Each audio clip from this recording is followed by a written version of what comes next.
तो इस वीडियो के अंदर मैं एक्सप्लेन करने वाला हूँ जेड डायनेस्टी के सीजन 4 के एपिसोड 1 को, जो कि नोवेल बेस्ड होने वाला है। और भाई लोग, मैंने इस वीडियो के अंदर ज्यादा एडिटिंग वगैरह नहीं की है क्योंकि मुझे बहुत सारे कैरेक्टर की फोटो एंड वीडियोस नहीं मिली। खैर, इस एपिसोड की स्टार्टिंग में हमें सियाओ फैन को दिखाया जाता है जो तियान यान टेम्पल से बाहर आ जाता है और गेट से बाहर आते ही अचानक रुक जाता है और फिर वो राइट तरफ मुड़ता है और कुछ ही कदम चलने के बाद उसे एक बड़ा स्टोन दिखाई देता है जो लगभग आधे इंसान जितना बड़ा होता है। तो वही सियाओ फैन उस स्टोन को ध्यान से देखता है और उसे समझ नहीं आता कि पू होंग मास्टर ने आखिर उसे इसे देखने के लिए क्यों कहा था। तो वही पूरे स्टोन पर हजारों साल पुराने निशान होते हैं, लेकिन कहीं भी कोई वर्ड्स या कार्विंग नहीं होती है। लेकिन तभी उसकी नजर स्टोन के एक किनारे पर जाती है जहां उसे एक अजीब सी शेप दिखाई देती है, जिसके बाद वो हाथ बढ़ाकर वहां की धूल साफ करता है और ध्यान से देखने पर पता चलता है कि ये किसी शेल का निशान है जो शायद हजारों साल पहले इसी जगह समुद्र होने की वजह से स्टोन में बदल कर रह गया था। जो देखकर सियाओ फैन कुछ देर तक शांत खड़ा रहता है और फिर पू होंग मास्टर की बात को समझ जाता है कि यह माउंटेन बहुत बड़ा है, लेकिन शायद हजारों साल पहले यहाँ समुद्र रहा होगा और इंसान की पूरी जिंदगी अर्थ और दुनिया के इतने लंबे बदलाव के सामने सिर्फ एक पल जैसी होती है। जो समझने के बाद सियाओ फैन पीछे मुड़कर तियान यान टेम्पल की तरफ देखता है और चुपचाप झुककर प्रणाम करता है और फिर वो अपनी स्लीव्स हिलाता है और व्हाइट लाइट के साथ कुछ ही देर में सियाओ फैन दूर आसमान में गायब हो जाता है। लेकिन उसके मन में एक सवाल अब भी बाकी था कि आखिर इंसान अपनी जिंदगी की फीलिंग्स को सच में कैसे भूल सकता है। समय दुनिया को कितना भी बदल दे, लेकिन दिल में बसी कुछ चीजें एक पल में कभी खत्म नहीं होती हैं। तो उधर किन युन सेक्ट के बिग बैम्बू पीक में भी एक अजीब घटना घट रही होती है क्योंकि किन युन सेक्ट की बैटल को काफी समय बीत चुका था और झू सियान सोर्ड की वजह से रेवरेंड डाओ सुवान कुछ समय तक बिग बैम्बू वैली पर कड़ी नजर रखे हुए थे। लेकिन हाल में वहाँ के डिसाइपल्स शांत रहने लगे थे, इसलिए उनका ध्यान भी थोड़ा कम हो गया था। यूदाई और हिडाजी की इंजरीज भी अब काफी ठीक हो चुकी थी और वे धीरे धीरे चलने लगे थे और इसी वजह से बाकी डिसाइपल्स की तरह सोंग डारेन और डू बिशु भी उस पुराने रूम की सफाई करने पहुंचते हैं जो उनके छोटे जूनियर ब्रदर का हुआ करता था और दोनों हंसते बात करते हुए कोर्टयार्ड में पहुंचते हैं। लेकिन तभी एक ग्रे शैडो अचानक उनके सामने से गुजरती है जिसे देखकर दोनों चौंक जाते हैं और अपनी क्लीनिंग टूल्स वहीं छोड़कर उस शैडो के पीछे भागते हैं। लेकिन वो इतनी तेजी से गायब होती है कि पूरा कोर्टयार्ड छानने के बाद भी उन्हें कुछ नहीं मिलता। लेकिन तभी डूबिशु अचानक सोंग डारेन को रोककर उसके पीछे देखने के लिए कहता है, जो सुनकर सोंग डारेन मुड़ता है तो पाता है कि उनके जूनियर ब्रदर के पुराने रूम की विंडो थोड़ी खुली हुई है। जो देखकर दोनों एक दूसरे की तरफ देखते हैं और उनके मन में एक ही सवाल आता है कि कहीं उनका छोटा जूनियर ब्रदर वापस तो नहीं आ गया। जो सोचकर दोनों धीरे धीरे डोर के पास पहुंचते हैं और सोंग डारेन आखिरकार हिम्मत करके जोर से पूछता है कि अंदर कौन है और इतना कहते ही वो डोर को जोर से खोल देता है। लेकिन तभी वही ग्रे शैडो रूम के अंदर तेजी से भागती है और टेबल से बेड की तरफ छलांग लगा देती है। जो देखकर दोनों हैरान रह जाते हैं क्योंकि वो कोई इंसान नहीं बल्कि उनका पुराना दोस्त लिटिल मंकी हुई होता है, जिसे देखकर दोनों एक साथ चिल्ला उठते हैं। तो वही लिटिल मंकी आराम से अपने मुंह में दबा फ्रूट खा रहा होता है और उसे देखकर लगता है जैसे उसे किसी चीज की चिंता ही नहीं है। और जल्द ही ऑब्जर्व साइलेंस हॉल में सभी लोग इकट्ठा हो जाते हैं। तो वही लिटिल मंकी पूरे हॉल में फ्रूट्स खाता रहता है और जगह जगह उनके पिट्स फेंक देता है। लेकिन बाकी सभी से बिल्कुल अलग डा हुआंग उसे देखकर बेहद एक्साइटेड हो जाता है और वो अपने मास्टर तियान बुई की परवाह किए बिना लगातार लिटिल मंकी के आसपास घूमता है और खुशी से भौंकता रहता है। तो वही लिटिल मंकी भी अपने पुराने दोस्त को देखकर खुश होता है और एक एप्पल उठाकर डा हुआंग की तरफ फेंक देता है। जो देखकर डा हुआंग तुरंत उसके पीछे भागता है और एप्पल जमीन पर गिरने से पहले ही हवा में पकड़ लेता है और फिर वो वापस आकर एप्पल को टेबल पर रख देता है। जो देखकर सभी लोग हैरान रह जाते हैं और तियान बुई भी बस गुस्से में उसे देखता रहता है। और कुछ ही देर बाद लिटिल मंकी डा हुआंग की पीठ पर बैठ जाता है और दोनों पुराने दोस्तों की तरह साथ खेलने के लिए बाहर भाग जाते हैं। जो देखकर सोंग डारेन उन्हें वापस लाने के लिए उठता है, लेकिन तियान बुई उसे रोकते हुए कहते हैं कि उन्हें जाने दो। ये मंकी कई सालों से इस माउंटेन पर रहा है और अब वापस आया है, तो जाने मत देना। जिसके बाद तियान बुई सोंग डारेन से पूछते हैं कि इस मंकी के अलावा क्या तुमने किसी और को देखा है? जिस पर सोंग डारेन और डू बिशु दोनों सिर हिलाकर कहते हैं कि नहीं। जो सुनकर तियान बुई उन्हें जाने का ऑर्डर देते हैं, लेकिन उनके मन में अभी भी एक ही सवाल घूम रहा था कि अगर लिटिल मंकी वापस आया है तो क्या उसका मास्टर भी कहीं आसपास है? जो सुनकर शुरू कहती हैं कि तुम जानते हो वो इंसान रिलेशनशिप्स को बहुत इंपॉर्टेंस देता है और अगर वो तुम्हें देखना चाहता हो तो इसमें हैरानी की बात नहीं है, लेकिन अपनी आइडेंटिटी की वजह से शायद वो खुद को सामने नहीं ला सकता है। जो सुनकर तियान बुई का एक्सप्रेशन बदल जाता है और वो उस दिन को याद करते हैं जब इल्यूजरी मून केव के बाहर सियाओ फैन को जू सियान एंशिएंट सोर्ड से सीरियस चोट लगी थी और बाद में उसके साथी ने उसे बचा लिया था। तो वही सोंग डारेन और बाकी डिसाइपल्स ने भी बताया था कि उस समय लिटिल मंकी उसके साथ नहीं था। जो सुनकर शुरू समझाती है कि शायद सियाओ फैन ने जानबूझकर लिटिल मंकी को अपने साथ नहीं लिया था ताकि वो डेंजर से बच सके। और जब सियाओ फैन सीरियस इंजरीज के साथ वहां से निकल गया था तो लिटिल मंकी अपने मास्टर को खोजते खोजते आखिरकार किन युन हिल पर वापस आ गया। जो सुनकर तियान बुई चुप हो जाते हैं और उनके चेहरे पर चिंता साफ दिखाई देती है। लेकिन तभी अचानक वे चलते हुए एक फ्रूट पिट पर पैर रख देते हैं और हल्का सा स्लिप हो जाते हैं। जो देखकर शुरू अपनी हंसी रोक नहीं पाती। तो वही तियान बुई शर्मिंदा होकर गुस्से में उस मंकी को कोसते हैं और कहते हैं कि स्टूपिड मंकी, एक दिन मैं तुम्हें पकड़कर तुम्हारी स्किन उतार दूंगा, फिर देखता हूँ कैसे इतना फ्रूट खाते हो। इतना कहकर वे बिना पीछे देखे रियर हॉल की तरफ चले जाते हैं, जबकि सुरु पीछे खड़ी मुस्कुराती रहती है। तो वही लिटिल मंकी और डा हुआंग पूरा दिन साथ खेलते और इधर उधर भागते रहते हैं, जिसकी वजह से हमेशा शांत रहने वाली बिग बैम्बू वैली अब पहले से कहीं ज्यादा लाइवली हो गई थी। और सुबह जैसे ही बिग बैम्बू वैली के डिसाइपल्स अपने कमरों से बाहर निकलकर सामने देखते हैं, तो सामने डा हुआंग और लिटिल मंकी को खेलते देखकर उनके चेहरे पर भी मुस्कान आ जाती है, जो देखकर ही डाजी हंसते हुए कहता है कि लिटिल जूनियर सिस्टर की शादी के बाद काफी समय हो गया था जब से यहाँ इतनी रौनक देखने को मिली है। लेकिन तभी ऑब्जर्व्ड साइलेंस हॉल के अंदर से तियानबुई जोर से खांसता है, जिसकी आवाज सुनकर सभी डिसाइपल्स तुरंत सीधे खड़े हो जाते हैं और अपने मास्टर को ग्रीट करते हैं। तो वही तियानबुई उन्हें जाने का इशारा करता है, लेकिन उसकी नजर भी डा हुआंग और लिटिल मंकी पर टिक जाती है और दोनों को कुछ देर देखने के बाद वे नाराज होकर कहते हैं कि सुबह सुबह ये दोनों बेवकूफ जानवर इतनी आवाज कर रहे हैं, क्या किसी को सोने भी नहीं देना है। जो सुनकर सभी डिसाइपल्स चुप रहते हैं, क्योंकि उन्हें पता था कि तियानबुई से बहस करना सही नहीं होगा। लेकिन तभी दूर खेल रहा डा हुआंग अचानक तियानबुई की तरफ देखकर जोर जोर से भौंकने लगता है, जैसे उसने उसकी पूरी बात सुन ली हो और अब उसे जवाब दे रहा हो, जो देखकर सभी डिसाइपल्स हैरान हो जाते हैं और सोचने लगते हैं कि शायद इतने सालों में डा हुआंग ने भी थोड़ी कल्टीवेशन हासिल कर ली है। तो वहीं डा हुआंग की लगातार भौंकने की आवाज सुनकर तियानबुई का चेहरा गुस्से से लाल हो जाता है और वे चिल्लाकर कहते हैं कि अब तो एक कुत्ता भी मेरे सामने रिबेलियन करने लगा है। और तभी वे लाओ लियू को बुलाते हैं, जो सुनकर डूबिशु तुरंत आगे आता है और पूछता है कि टीचर क्या बात है। जिस पर तियानबुई गुस्से में डा हुआंग की तरफ इशारा करके कहता है कि आज दोपहर उस बेवकूफ कुत्ते को काटकर उसका डॉग मीट बनाकर खाना है। इतना कहकर वे गुस्से में ऑब्जर्व्ड साइलेंस हॉल के अंदर चले जाते हैं। तो वही ये सुनकर डूबिशु के होश उड़ जाते हैं, क्योंकि वो अच्छी तरह जानता था कि डा हुआंग उसके टीचर का फेवरेट था, लेकिन बाकी डिसाइपल्स उसकी हालत देखकर अपनी हंसी रोक नहीं पाते। तो वही सॉन्ग डारेन सीरियस चेहरा बनाकर डूबिशु के कंधे पर हाथ रखता है और कहता है कि जूनियर ब्रदर, टीचर ने तुम्हें इतना इंपॉर्टेंट टास्क दिया है, इसे अच्छी तरह पूरा करना। जो सुनकर डूबिशु लगभग रोने लगता है और कहता है कि तुम लोग मजाक कर रहे हो, अगर मैंने सच में डा हुआंग को मार दिया और बाद में टीचर का गुस्सा शांत हो गया तो मेरा क्या होगा। लेकिन तभी यू दाई सीरियस चेहरा बनाकर कहता है कि लाओ लियू, तुम बहुत समझदार हो, तुम जानते हो कि टीचर वास्तव में क्या कहना चाहते थे, इसलिए बस उनकी बात मत सुनना। जो सुनकर ही डाजी भी जाते जाते कहता है कि लेकिन टीचर को सबसे ज्यादा नफरत तब होती है जब कोई उनकी बात नहीं मानता। इतना कहकर सभी हंसते हुए वहाँ से चले जाते हैं और बेचारा डूबिशु वहीं खड़ा रह जाता है। और दोपहर के करीब वो आखिरकार डा हुआंग को पहाड़ों से पकड़कर लाता है और किचन के बाहर एक पेड़ से बांध देता है। तो वही पास ही लिटिल मंकी अपनी पूंछ से पेड़ की एक ब्रांच पर लटका हुआ था और हैरानी से दोनों को देख रहा था। तो वही डा हुआंग लगातार डूबिशु पर भौंक रहा था,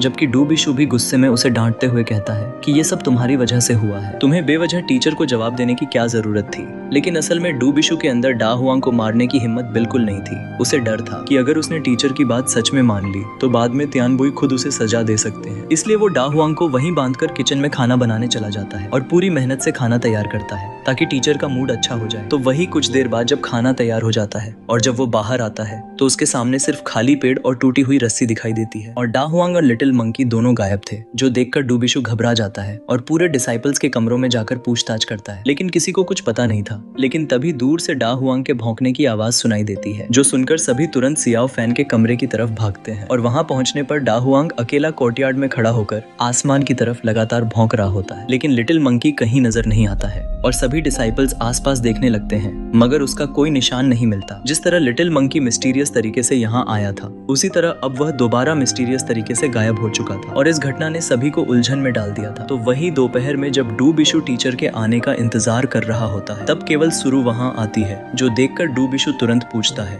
कि टीचर की वाइफ टीचर क्यों नहीं आए। जिस पर सुरु उसे कोल्ड नजरों से देखकर कहती है कि तुम्हारे टीचर का मूड खराब है और आज वे खाना नहीं खाना चाहते। जो सुनकर सभी डिसाइपल्स चुप हो जाते हैं और बिग बैम्बू वैली फिर से अपनी यूजुअल शांति में लौट जाती है। बस कभी कभी डा हुआंग की आसमान की तरफ भौंकने की आवाज सुनाई देती रहती है। तो दूसरी तरफ किन यून माउंटेन रेंज की गहराई से एक फिगर तेजी से नीचे उतरता है और माउंटेन के एक हिस्से में आकर अचानक रुक जाता है और वो कोई और नहीं बल्कि सियाओ फैन था और उसके कंधे पर लिटिल मंकी फिर से बैठा हुआ था और उसकी लंबी पूंछ सियाओ फैन की आर्म से लिपटी हुई थी और उसके पास वाइन से भरा बड़ा बैग भी था, जिसे देखकर लिटिल मंकी काफी खुश नजर आ रहा था। लेकिन सियाओ फैन का चेहरा बिल्कुल शांत और सीरियस था और आसपास के घने जंगल को देखते हुए वो अचानक कोल्ड आवाज में कहता है कि बाहर आओ। तो वही कुछ पल तक कोई जवाब नहीं आता, लेकिन सियाओ फैन की नजर एक जगह पर टिकी रहती है और तभी जंगल के अंदर से एक पर्सन बाहर निकलता है और ये मिस्टर गोस्ट था, जो कहता है कि कुछ ही दिनों में तुम्हारी स्किल्स काफी बढ़ गई हैं। जो सुनकर सियाओ सियाओ फैन उसे ठंडी नजरों से देखता है और पूछता है कि तुम यहाँ मेरा इंतजार क्यों कर रहे हो। जिस पर मिस्टर गोस्ट पहले लिटिल मंकी के फोरहेड पर बने तीसरे आई को गौर से देखता है और फिर सियाओ फैन से कहता है कि मैं खुद तुमसे मिलने नहीं आया हूँ, क्योंकि कुछ दिन पहले गोस्ट किंग सेक्ट के हेड ने मुझे तुम्हारे पास एक मैसेज लेकर भेजा था। जो सुनकर सियाओ फैन तुरंत पूछता है कि क्या हुआ, जिस पर मिस्टर गोस्ट बताता है कि किन यून हिल इल्यूजरी मून केव में तुम्हारे के घायल होने की खबर सुनकर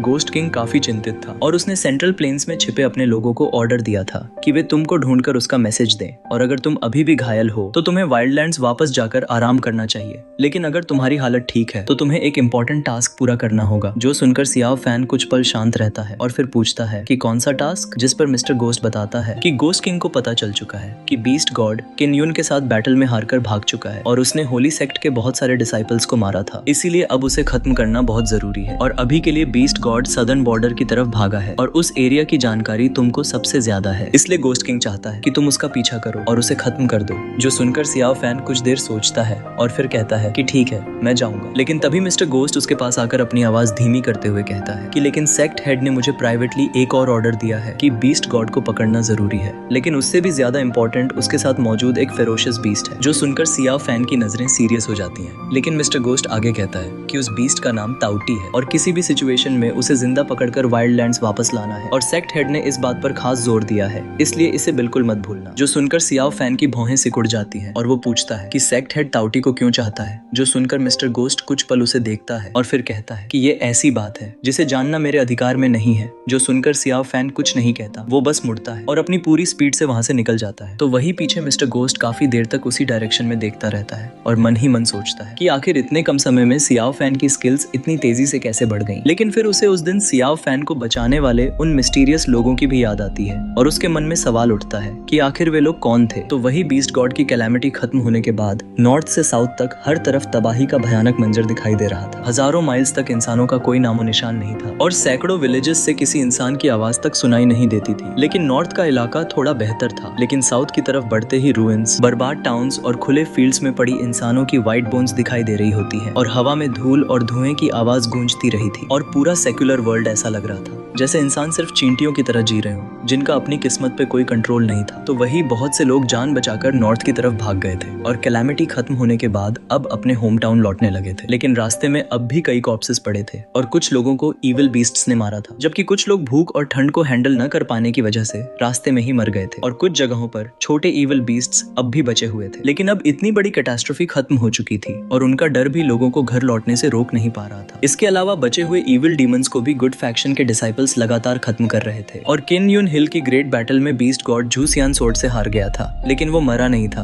और गुड फैक्शन भी ये अच्छी तरह समझती थी कि घायल दुश्मन को जिंदा छोड़ना आगे चलकर बड़ी परेशानी बन सकता है। इसलिए अलग अलग गुड फैक्शन सेक्ट्स ने अपने टैलेंटेड डिसाइपल्स को बीस्ट गॉड की तलाश में भेज दिया था और अगर बीस्ट गॉड को पकड़ने का मौका मिल जाता है तो मिलने वाली मेरिट और रेपुटेशन बहुत बड़ी थी और लोगों को पूरा यकीन था कि उसके पास कोई एक्स्ट्रॉर्डिनरी वेपन जरूर होगा। यही बातें धीरे धीरे रूमर्स बनकर नॉर्थ से साउथ की तरफ फैलने लगी थी और ऊपर से दुनिया में पीस लौटती दिखाई दे रही थी। लेकिन कई लोग चुपचाप बीस्ट गॉड के अगले कदम का वेट कर रहे थे और इसी भीड़ के साथ झाओ ये सियान, सियाओ हुआन और वाइल्ड डॉग ताओ ईस्ट भी साउथ की तरफ जा रहे थे और झाओ ये सियान के हाथ में अब भी वही बैम्बू पोल था और उस पर इमॉर्टल गाइड लिखा व्हाइट बैनर लटक रहा था। लेकिन वॉर और केओस की वजह से वो गंदा होकर ब्लैक और येलो हो चुका था और कई जगह से फट भी गया था। तो दूसरी तरफ वाइल्ड डॉग ताओ ईस्ट ने अपने चेहरे पर क्लॉथ बांध रखा था क्योंकि कैलेमिटी के बाद कॉमनर्स अजीब अपीयरेंस वाले लोगों को लेकर बहुत सेंसिटिव हो गए थे और उसे इविल डीमन समझकर अटैक कर सकते थे। और इन तीनों में सियाओ हुआन सबसे अलग दिखाई देती थी क्योंकि रास्ते की इतनी परेशानियों के बावजूद उसके चेहरे पर हल्की स्माइल थी और वो झाओ ये सियान की डांट को इग्नोर करके लगातार हेल्पलेस कॉमनर्स की हेल्प करती रहती थी और कोई थक कर गिरता तो वो उसे सहारा देती और अगर कोई भूख और ठंड से परेशान होता तो उसे फूड और कपड़े देती और कोई सिक दिखाई देता तो उसकी हालत चेक करती और रास्ते में पड़े कॉर्प्सेस को भी वो दफना देती थी। तो दूसरी तरफ वाइल्ड डॉग ताओ ईस्ट उसकी हर हेल्प में साथ देता था और सियाओ हुआन जो काम करने वाली होती वो उससे पहले ही उसे करने के लिए आगे बढ़ जाता था। लेकिन आखिर वे भी इमॉर्टल नहीं थे और भीड़ में इतने लोग हंग्री और कोल्ड थे कि उनका अपना फूड भी जल्दी खत्म हो गया था और मजबूर होकर उस दिन तीनों मेन रोड से अलग होकर जंगल की तरफ चले गए थे ताकि कुछ फूड मिल सके। और शाम के समय झाओ ये सियान बैम्बू पोल पकड़े आसमान की तरफ देखता है और थक कर कहता है कि इन दिनों सरवाइव करना सच में बहुत मुश्किल हो गया है। जो सुनकर सियाओ हुआन मुस्कुराती है और चुप रहती है, लेकिन तभी वो वाइल्ड डॉग ताओ ईस्ट की तरफ देखकर कहती है कि प्रीस्ट अब यहाँ कोई और नहीं है, तुम अपना फेस क्लॉथ उतार सकते हो, तुमने पूरे दिन इसे बांध कर रखा है, जरूर बहुत अनकंफर्टेबल हो रहे होगे। जो सुनकर वाइल्ड डॉग ताओ ईस्ट क्लॉथ हटा देता है और कहता है कि मैं ठीक हूँ, लेकिन तुमने आज पूरा दिन लोगों की हेल्प की है, इसलिए तुम जरूर टायर्ड होगी। लेकिन तभी झाओ ये सियान एक सूखी लकड़ी पर बैठकर आंखें घुमाते हुए कहता है कि हाँ, बिजी तो सिर्फ तुम ही रहती हो और मर्सीफुल भी सिर्फ तुम ही हो।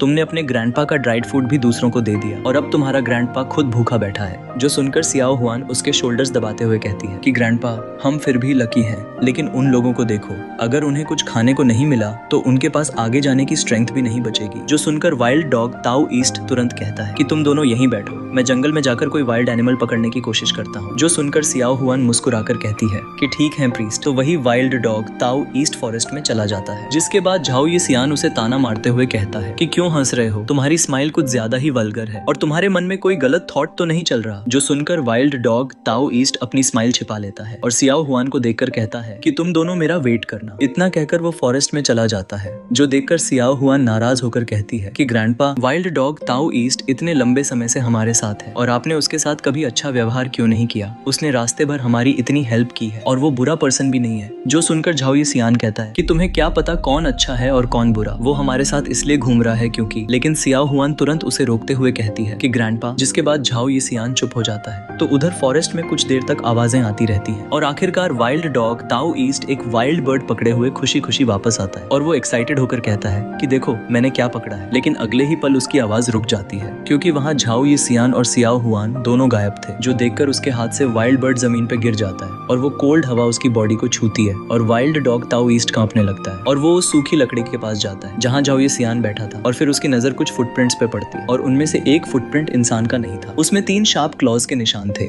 जिन्हें देखकर वाइल्ड डॉग ताओ ईस्ट का चेहरा पहले खुशी से चमकता है और फिर शॉक में बदल जाता है और तभी दूर से किसी विशियस वुल्फ जैसी हाउल सुनाई देती है। जो सुनकर वाइल्ड डॉग ताओ ईस्ट एक कदम पीछे हटता है, लेकिन अगले ही पल उसकी आंखों में मैडनेस भर जाती है और वो उसी आवाज की डायरेक्शन में फॉरेस्ट के अंदर दौड़ पड़ता है, बिल्कुल एक मैड डॉग की तरह। और उसी समय डार्क स्काई में नॉर्थ से साउथ की तरफ एक व्हाइट लाइट मीटियर की तरह गुजरती है और कुछ देर बाद उस खाली ग्राउंड के पास ब्लैक कपड़े पहने एक आदमी दिखाई देता है और वो हैवी ब्रीदिंग करते हुए खुद से कहता है कि उसकी स्किल्स इतनी ज्यादा इंप्रूव कैसे हो गई, सच में किसी गोस्ट से सामना हो गया। लेकिन तभी उसे फॉरेस्ट के अंदर से फाइट की आवाज सुनाई देती है। जो सुनकर वो कुछ पल रुकता है और फिर होराइजन में गायब होती व्हाइट लाइट को देखता है और आखिरकार वाइल्ड डॉग ताओ ईस्ट की डायरेक्शन में फॉरेस्ट में चला जाता है। तो उधर वाइल्ड डॉग ताओ ईस्ट अपने फैंग वेपन के साथ 2 डीमन बीस्ट्स के सामने खड़ा था और दोनों का हेड टाइगर जैसा और बॉडी लायन जैसी थी और उनकी स्ट्रेंथ इतनी ज्यादा थी कि उन्होंने उसके शोल्डर को घायल कर दिया था। और उनके पीछे झाओ ये सियान और सियाओ हुआन खड़े थे और दोनों बीस्ट्स ने इस सुनसान फॉरेस्ट में अपना मांद बना रखा था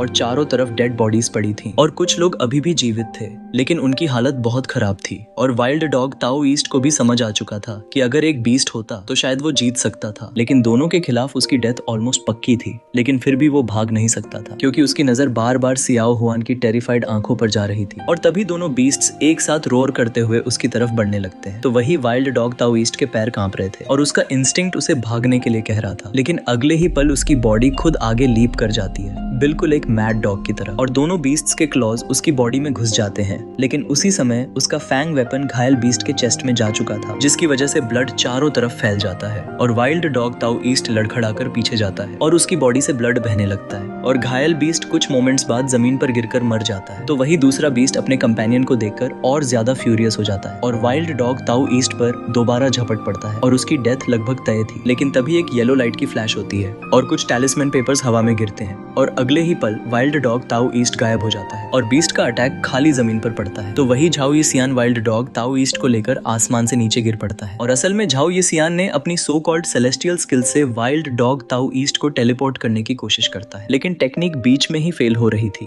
और इससे पहले कि वे संभल पाते दूसरा बीस्ट फिर अटैक कर देता है। लेकिन वाइल्ड डॉग ताओ ईस्ट हैवी इंजरीज की वजह से भाग नहीं सकता था और हेल्पलेस होकर डेथ का वेट करने लगता है। लेकिन उसी मोमेंट एक फिगर अचानक उनके सामने आकर खड़ी हो जाती है और जोर से आवाज आती है कि ग्रैंडपा, प्रीस्ट। तो दरअसल ये सियाओ हुआन थी और बीस्ट के क्लॉज और फैंग्स के सामने भी वो दोनों को बचाने के लिए उनके बीच खड़ी थी। जो देखकर वाइल्ड डॉग ताओ ईस्ट के अंदर जैसे अचानक पूरी स्ट्रेंथ लौट आती है और अगले ही पल वो सियाओ हुआन को धक्का देकर खुद बीस्ट पर टूट पड़ता है और दोनों फिगर्स जमीन पर गिरते हैं और बीस्ट वाइल्ड डॉग ताओ ईस्ट की बॉडी को क्लॉज से बुरी तरह घायल करने लगता है। लेकिन वाइल्ड डॉग ताओ ईस्ट उस बीस्ट को डेथ ग्रिप में जकड़ लेता है और उसे छोड़ता नहीं है। जो देखकर सियाओ हुआन और झाओ ये सियान पेल पड़ जाते हैं और पीछे खड़े बाकी लोग भी डर से कांपते हैं, लेकिन अगले ही मोमेंट सब उस बीस्ट पर टूट पड़ते हैं जिसके पास जो वेपन आता है वो उसी से अटैक करता है। लेकिन उनके पास वेपन नहीं था, इसलिए वे हैंड्स, लेग्स और टीथ तक से उसे मारने लगते हैं और कुछ देर बाद बीस्ट की रोर कमजोर पड़ जाती है और आखिरकार वो शांत हो जाता है। तो वही झाओ ये सियान तुरंत सबको रोकता है और घायल लोगों की हेल्प करने के लिए कहता है। तो वही सियाओ हुआन बिना अपनी छोटों की परवाह किए वाइल्ड डॉग ताओ ईस्ट को बीस्ट के नीचे से निकालने की कोशिश करती है, लेकिन दोनों बॉडीज बुरी तरह एक दूसरे में फंसी हुई थी,